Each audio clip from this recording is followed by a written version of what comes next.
आता आपण बॉर्डरवरती आलोय. MP बॉर्डरचा टोल आहे, म्हणजे धुळेच्या इथला हा शेवटचा टोल आहे. म्हणजे इथून आता आपण MP मध्ये, मध्य प्रदेशमध्ये प्रवेश करतोय. महाराष्ट्राची आपल्या हद्द इथे संपली आणि MP ची सुरू झाली. बॉर्डर क्रॉस केल्यावर खूप मोठी नदी लागले. केवढं पात्र यार, कसलं पाणी आहे, खतरनाक. इंदोर 207 किलोमीटर. ऊन एवढा आहे, घसा लवकर सुकतोय, ओठ एकदम सुकतायत. कितींदा थांबणार आणि कितींदा पाणी पिणार. आता मला MP आल्यासारखं वाटतं बघा मित्रांनो. हे MP मध्येच होऊ शकतं. गाडीवरती सगळे बसलेत. मॅपमध्ये अजून 189 किलोमीटर दाखवत आहे इंदोर. अजून इंदोर इथून 103 किलोमीटर आहे.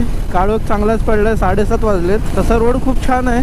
आता एका पंपावरती थांबलो होतो फ्रेश व्हायला. त्यांना विचारलं की पुढे कुठे लॉजिंग आहे का, तर ते बोलले अजून एक 50 किलोमीटर तरी जावं लागेल. मित्रांनो, हा जो ब्रिज आहे ती नर्मदा नदी आहे आणि नर्मदा नदीचं पात्र खूप मोठं आहे. ब्रिज मगाशी सुरू झालाय, त्याच्यानंतर मी कॅमेरा ऑन केलाय आणि तुम्ही बघू शकता अजून पण ब्रिज संपलेलं नाहीये. इंदोरच्या पाठीमागे आहे मी आता. तर hotel Patel palace and restaurant. तर मी इथे रूम घेतले. आता आपल्याला एक रात्र राहायचंच होतं फक्त आणि 800 रुपयात खूप मस्त रूम मिळाली.